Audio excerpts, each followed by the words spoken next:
I was 7 months pregnant, carrying groceries up 3 flights of stairs while my husband sat on the couch playing video games. When I finally set the bags down, sweating and out of breath, he looked at me and said, "You're getting disgusting to look at. You better lose that weight fast, or I'll find someone who actually takes care of herself." His friends laughed. I just smiled. 72 hours later, he was calling me nonstop, begging. "Girlies, I'm literally sitting in a hotel room right now, 7 months pregnant, trying to process what just happened today. Like, am I overreacting? Am I in shock? IDK, but I need to get this out somewhere. Long post, sorry." So, for context, Derek and I have been together for 5 years, married for 3. We met doing community theater where I was working on costumes and he was playing the lead. He was this super charismatic musician type who seemed passionate about everything. I fell hard. Things started shifting when I got pregnant. It wasn't planned, but after the initial shock, I was excited. Derek, not so much. He said all the right things, but actions speak louder than words. And his actions were spending more time gaming with his buddies and less time helping around the house. I told myself he was just processing the big change in his own way. Men, am I right? Plus, this pregnancy has been rough, throwing up nonstop for 3 months, then anemia, and now my back feels like someone's twisting it in half most days. Which brings me to today. I had just finished work and stopped by Trader Joe's on the way home. We live in a 3rd floor walk-up, no elevator, and my car was full of groceries. When I got home, Derek was sprawled on our couch, playing Call of Duty with his headset on, surrounded by empty Monster cans. I asked if he could help bring up the groceries. He just waved me off and said he was in the middle of something important. So, there I was, 7 months pregnant, waddling up and down 3 flights of stairs with heavy grocery bags. By the 6th trip, I was drenched in sweat, my back was screaming, and I could feel my ankles swelling inside my shoes. When I finally set the last bags down, I collapsed onto the kitchen chair, trying to catch my breath. That's when Derek looks over from the couch and says, "I'm not even exaggerating this, Jesus, you're getting disgusting to look at. You better lose that weight fast after the baby, or I'll find someone who actually takes care of herself." I literally couldn't process what I just heard. Then I heard laughter coming through his headset. His gaming friends heard him. He wanted them to hear him. Instead of crying or screaming like he probably expected, I walked over, smiled, kissed his forehead, and told him I needed a shower. The confused look on his face would have been funny if I wasn't dying inside. In the shower, with the water drowning out any sound, I finally let myself cry. But they weren't just sad tears, they were angry tears, clarity tears. I suddenly saw every red flag I'd been ignoring for 5 years in perfect focus. This wasn't new behavior, it was just the most blatant example yet. This was who he really was. And I was about to bring a child into this. A child who would learn that this is what relationships look like. A child who would either learn to treat others this way or accept being treated this way. No, just no. I got out of the shower, put on my comfiest maternity dress, and told Derek I needed some air and time to think. He barely looked up from his game. I grabbed my hospital go bag, already packed because I'm a planner, my laptop, my important documents, and walked out. I'm now at a hotel about 20 minutes away. I've called my sister Laura, who lives about an hour from here, and she's coming tomorrow to help me figure things out. Derek has called twice and texted once, asking where the leftovers are in the fridge. Not where I am, where the leftovers are. I need to leave him. I need to protect myself and my baby. But I'm terrified. I'm 7 months pregnant, our lease is in both our names, our finances are somewhat entangled, though I've always kept my own separate account where my paychecks go, thank God. I was counting on having a partner for childcare and expenses. But I keep coming back to that moment in the kitchen, the casual cruelty, the way he said it like he was commenting on the weather, the fact that he wanted his friends to hear it. I should have left years ago. I deserve better. My baby deserves better. I don't know exactly what my next steps are, but I know I'm not going back to that apartment tonight. Maybe not ever. A lot of people are asking if this was the first time he said something like this. No, it wasn't. There have been jokes about my changing body throughout the pregnancy, comments about how I used to be so hot, and questions about my plan to get back in shape. But they were always couched as concern or wrapped in enough humor that I could tell myself he didn't mean it that way. Today was just mask off. To those suggesting I should have communicated better or tried to work things out, we've had many conversations about division of labor, especially since I got pregnant. His promises to do better last about 48 hours. I've suggested couples therapy 3 times. He's always too busy. Today wasn't a one-off bad day, it was just the day I finally saw clearly. It's 2 a.m. and I can't sleep. Derek finally realized I wasn't coming home tonight and has been blowing up my phone. First with confusion, "Where are you?" Then irritation, "You're being dramatic." Then attempts at guilt, "I was just joking, you know how the guys are." The latest text was a thread about how I better not be spending our money on a hotel. Our money, the same money that's 90% from my paycheck while he invests in his music career and gaming setup. I've decided I'm meeting with a lawyer before I go back to that apartment. I've muted his notifications and I'm trying to rest for my baby's sake. My sister will be here in the morning. The baby is kicking like crazy right now. I put my hand on my belly and whispered, "I've got you, we're going to be okay." And for the first time today, I actually believe it. It's been about 4 weeks since my last post, and I need to update because things have gotten so intense. Thank you to everyone who commented with support. Your messages kept me going when I wanted to give up. So, after that night when Derek called me disgusting for gaining pregnancy weight, my sister Laura came, and we talked through my options. We decided I needed to go back to the apartment temporarily while I got my affairs in order. Many of you warned me not to let Derek know I was planning to leave until I was ready, and OMG, you were so right. When I returned home, Derek acted like nothing had happened. When I brought up his comment, he rolled his eyes and said I was being too sensitive and it was just a joke. Then he tried to turn it around on me, saying I've been so moody lately, and he's walking on eggshells. He actually said, "Do you know how hard this pregnancy has been for me?" For him. I nearly lost it, but I remembered my plan. So, I took a deep breath, apologized for overreacting, and said I was just tired and hormonal. The relief on his face was immediate.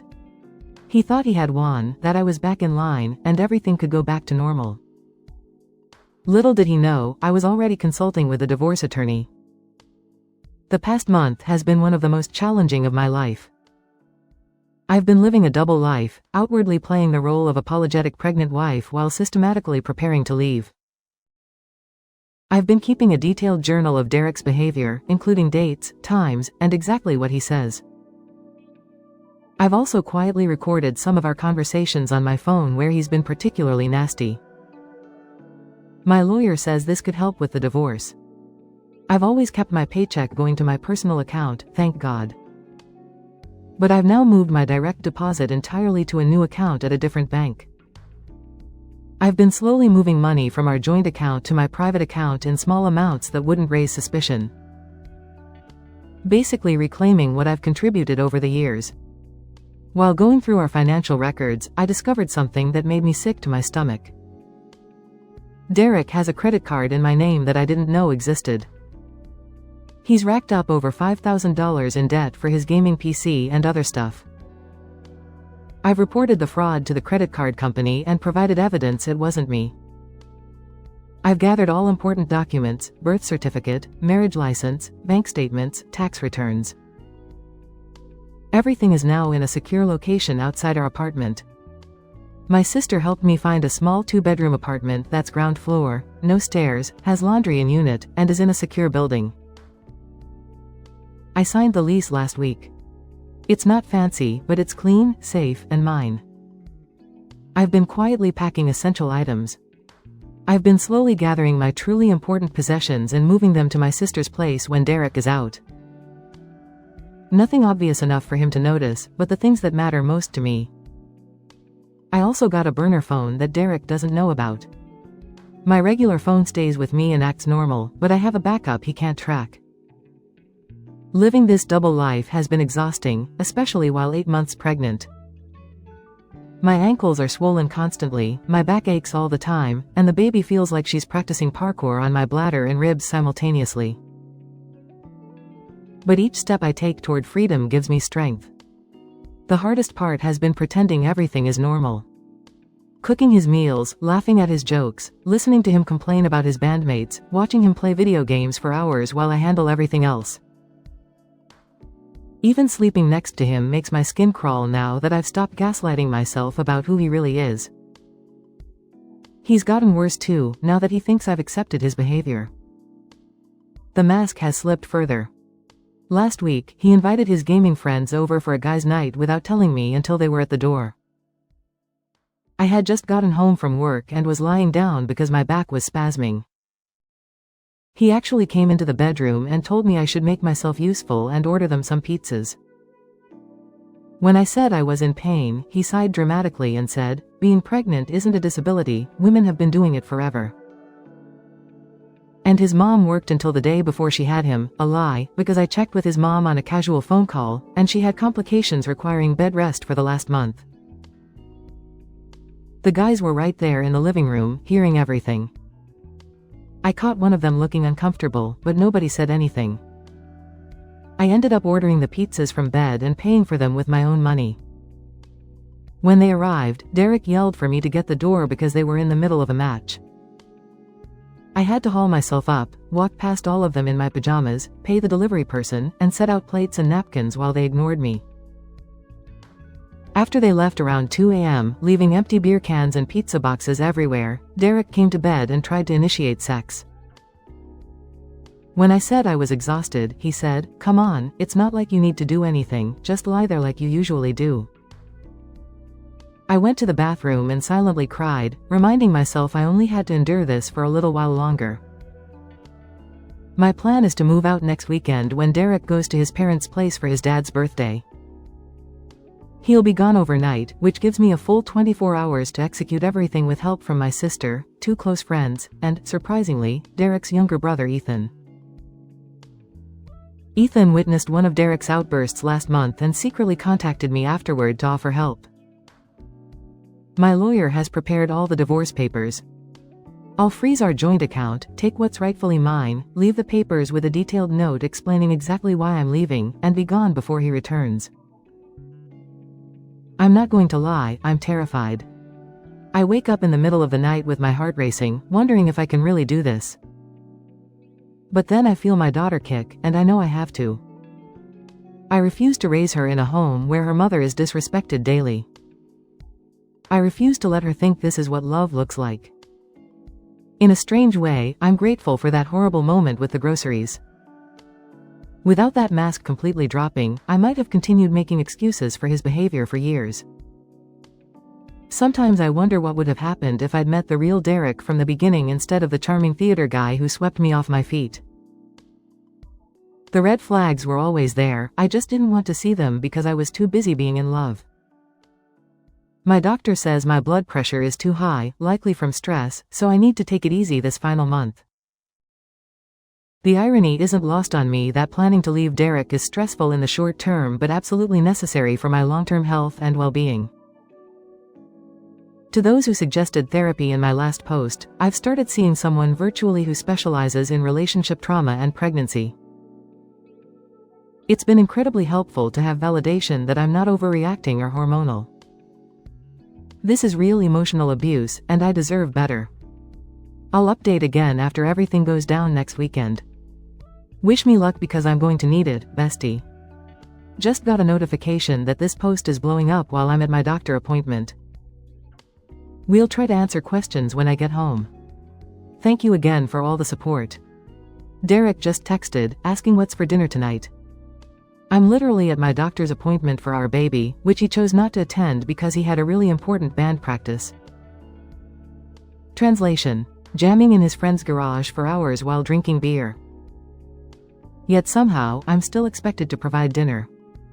I've been picking my battles to avoid suspicion, so I'll probably grab takeout on the way home. 4 more days until he leaves for his parents. 4 more days of pretending. I can do this. Oh, and the doctor says baby girl is measuring perfectly and has a strong heartbeat. Not that Derek asked. She's already doing gymnastics in there. I think she knows we're about to start a better life. Yesterday, while Derek was gaming, shocker, I secretly ordered the cutest crib for my new place. It's being delivered to Laura's house next week. I've never bought something so expensive without overthinking it, but it felt so good to make a decision entirely for me and my daughter. I caught a glimpse of myself in the mirror this morning, getting ready for work, and I actually smiled. Not because I looked particularly good, let's be real, I'm 8 months pregnant and exhausted. But because I recognized myself again. That spark in my eyes that had disappeared years ago is starting to come back. Last night, I rehearsed what I'm going to write in my note to Derek.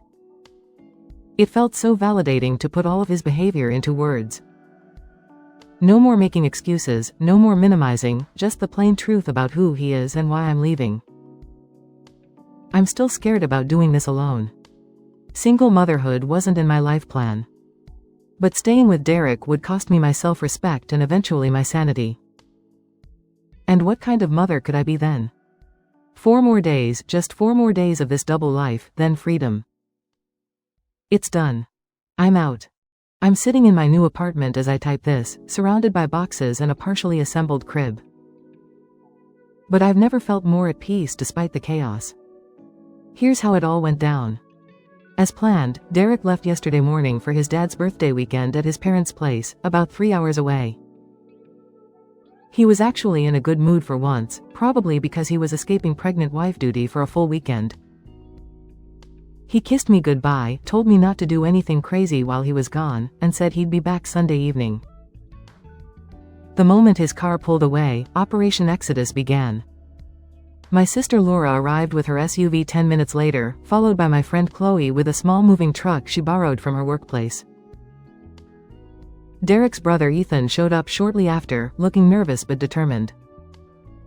We had exactly 32 hours to move me out completely. Looking at the apartment that morning was surreal. For 5 years, I'd lived there, slowly losing pieces of myself while pretending everything was fine. We worked through the apartment, following the inventory list I had created over the past few weeks. First, all my personal items and clothes that Derek wouldn't immediately notice were missing. Then baby items I'd purchased myself. Then furniture that was clearly mine from before our relationship. Ethan was amazing, handling all the heavy lifting despite my protests that he shouldn't be helping me leave his brother. At one point, he paused while carrying out my dresser and said, "Derek's my brother, but what he's doing to you is wrong. My mom raised us better than this." It nearly made me cry right there in the hallway. The most satisfying moment was disconnecting Derek's precious gaming PC, the one he'd fraudulently bought using a credit card in my name. I carefully packed it in its original box while Ethan watched awkwardly. I could tell he was torn between family loyalty and doing what's right. I told him he didn't have to help with this part, but he just shook his head and carried the box to the truck, muttering something about Derek finally facing consequences. By 7 p.m., most of my belongings were out. We ordered pizza, seems to be a theme in my life lately, but this time it was a celebration meal with people who actually cared about me. We sat on the floor of my new apartment, eating directly from the box, laughing with exhaustion and relief. This morning, we went back for the final phase. I deep cleaned the apartment, not for Derek, but because I didn't want to give him anything else to complain about. Packed my last few items and prepared what I was leaving behind. On the kitchen counter, I left divorce papers, filed but not yet served. A folder with evidence of his financial fraud, documentation showing the gaming PC was purchased with a fraudulent card in my name. A USB drive with recordings of his verbal abuse. And a note that simply said, "Find someone better from your couch. I already have." I didn't take everything.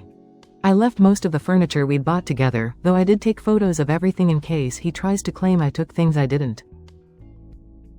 I'm not interested in pettiness, I just want out with what's rightfully mine. The hardest part was making it all work at 8 and 12 months pregnant.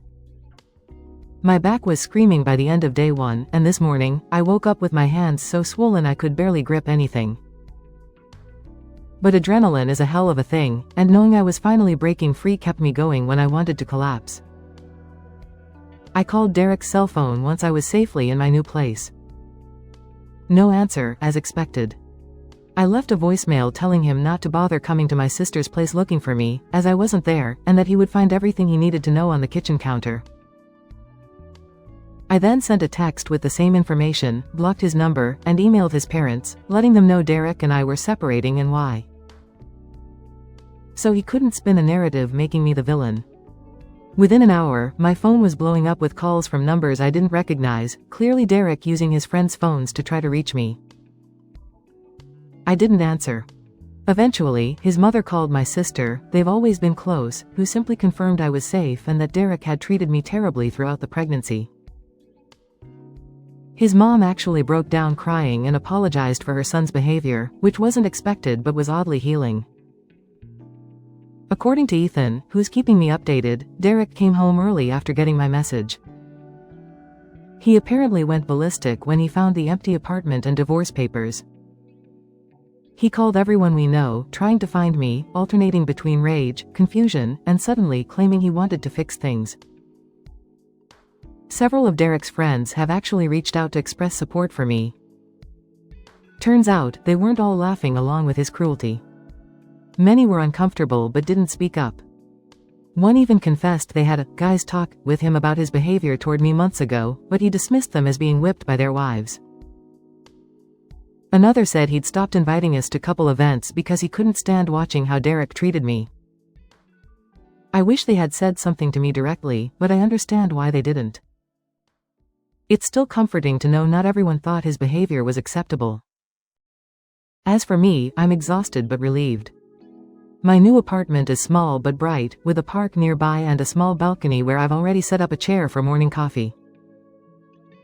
My hospital is only a 10-minute drive away. I've changed my email addresses, created new social media accounts, and set up mail forwarding. I've told my workplace about my situation, and they've been incredibly supportive. The baby is due in just over 3 weeks, so my doctor suspects she might come a bit early based on my last appointment. I'm both terrified and excited to meet her. I never imagined I'd be doing this alone, but I'd rather be a single mom than raise her in a toxic household. I know the hard part isn't over. The divorce will likely get ugly. Derek isn't the type to accept defeat gracefully, and I'm prepared for him to fight me on everything out of spite. But my lawyer is confident, especially with the documentation I've gathered. For those wondering about Derek's parental rights, yes, he will legally have them unless he chooses to terminate them, which I doubt. My lawyer is helping me prepare for co-parenting with appropriate boundaries. I'm realistic that he'll probably be an inconsistent father at best, but I'm prepared to provide stability on my end. I'm also continuing therapy to process everything. I refuse to carry this trauma into my daughter's life or any future relationships. To everyone who supported me through my previous posts, thank you. Your encouragement and advice helped me find the courage to leave when I was wavering. I'm still scared about the future, but for the first time in years, I'm also hopeful. Derek just sent an email, since I blocked his number, saying he's coming to Laura's place tonight to talk and that I'm making a huge mistake. I've already alerted Laura, who has informed him I'm not there and that if he shows up, she'll call the police for trespassing. I've also documented this in case I need to file for a protective order. Derek showed up at Laura's place at 11 p.m., despite being told I wasn't there. Laura didn't answer the door, but her neighbor recorded him yelling and pounding on her door for nearly 10 minutes before leaving.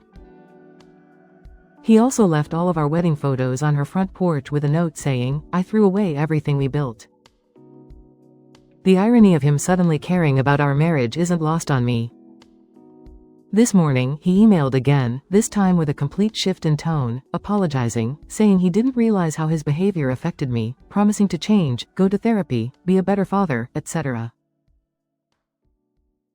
The old me might have wavered. The new me sees this for what it is, a manipulation tactic because he's lost control.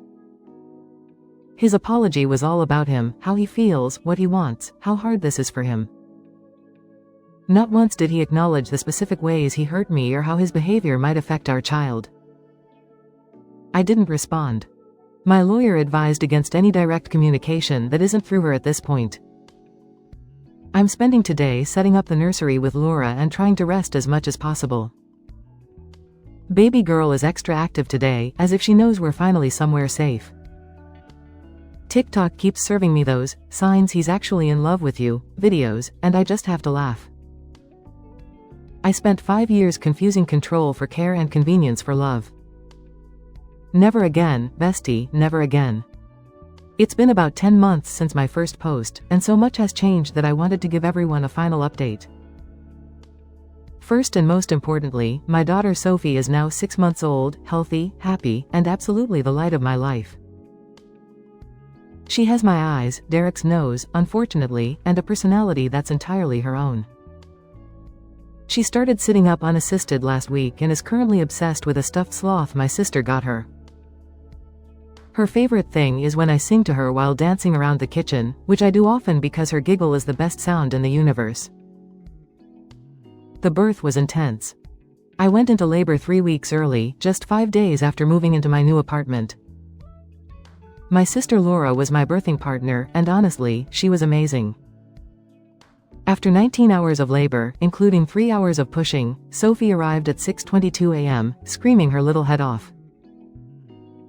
The moment they placed her on my chest, I knew every difficult decision I'd made was absolutely worth it. I didn't inform Derek I was in labor.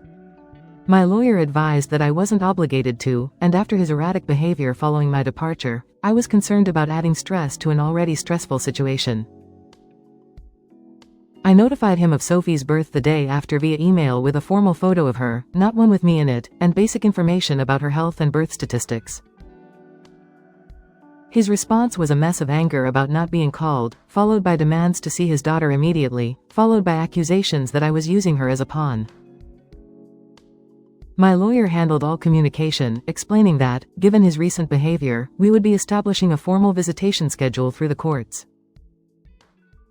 Now, here's something I haven't shared before, possibly my pettiest but most satisfying moment in this whole saga. Remember how, during my pregnancy, Derek told me I was getting disgusting to look at and needed to lose that weight fast after the baby? Well, when Sophie was about 3 months old, and I was starting to feel like myself again, I did something kind of epic.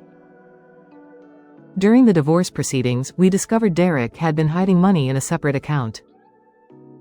My lawyer fought hard, and I was awarded a significant portion of those funds, since they were technically marital assets. Instead of just putting it all into savings like a responsible adult, I decided Sophie and I deserved a break. I booked us a 5-day trip to a beachfront resort in Florida. My sister came along to help with Sophie, and for the first time in forever, I actually relaxed. On our 3rd day there, I was sitting by the pool while Sophie napped in her stroller under an umbrella. I was wearing my first bikini since before pregnancy. My body looked different, stretch marks, a C-section scar, softer in places, but I felt proud of what it had accomplished. I asked Laura to take a photo of me in my swimsuit, looking out at the ocean. I looked happy, confident, and, yes, already a bit slimmer than I had been while pregnant, duh. I sent that photo directly to Derek with just one caption, already slimming down, don't worry. Then I blocked him again before he could respond. Satisfying, you have no idea. That moment of reclaiming my body, my confidence, and, yes, some of his hidden money felt like the final piece of breaking free from his control. I never heard what his reaction was, but, according to Ethan, Derek was livid when he received it. The divorce proceedings continued to be exactly as difficult as I expected. Derek contested everything possible, initially demanding full custody, despite having shown zero interest in baby preparations during my pregnancy. Then our entire apartment's contents, despite leaving the furniture when I moved out. And even my car, which I owned before we met. His tune changed dramatically when my lawyer presented evidence of his financial fraud and verbal abuse. Suddenly, he was willing to negotiate. We finally settled 3 months ago. I have primary physical custody of Sophie. Derek has supervised visitation for 4 hours every other weekend. Child support was set based on his actual income, which we discovered was higher than he claimed. He kept his belongings, I kept mine, and we split the minimal joint assets. He's responsible for the fraudulent credit card debt. Is it a perfect outcome? No, but it's one I can live with, and it provides stability for Sophie. Derek has seen Sophie exactly twice since she was born. The first visit, when she was 8 weeks old, he showed up 40 minutes late and spent most of the time complaining about the supervised visitation requirement and taking photos to post on Instagram with captions about being a devoted dad. The second visit was at 4 months, where he seemed uncomfortable with her fussiness and left early. He's cancelled the last 3 scheduled visits with increasingly thin excuses. Part of me is hurt for Sophie's sake, but mostly, I'm relieved. Each interaction with him is emotionally draining, and his inconsistency would only confuse her as she gets older. I've documented every cancelled visit on my lawyer's advice.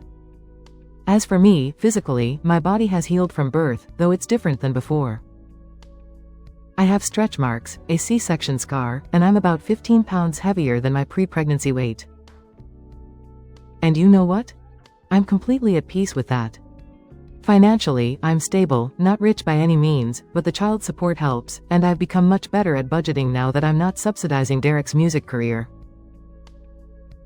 I've even started a small savings account for Sophie's future. As for Derek, last I heard through mutual friends, he's telling everyone I had postpartum psychosis and stole his daughter and his money. He conveniently leaves out the part where he committed financial fraud and verbally abused his pregnant wife. His Instagram is full of posts about fighting for his rights as a father, despite continually canceling his visitation. Classic idiot. Sometimes, I think about that day with the groceries, how at the time, it felt like the worst moment of my life. But in reality, it was the moment that saved me. So many people have asked for a tax baby pic, but for privacy reasons, I can't share Sophie's photo. Just imagine the cutest baby ever with chubby cheeks and a smile that could end wars. That's my girl. I just received a text from a number I didn't recognize. It was Derek's mom, checking in on Sophie and asking if she could visit sometime. Unlike Derek, she's been respectful of my boundaries and genuinely seems to care about her granddaughter. I'm considering allowing supervised visits with her, separate from Derek's time. Sophie deserves to know the family members who will love her consistently and respectfully.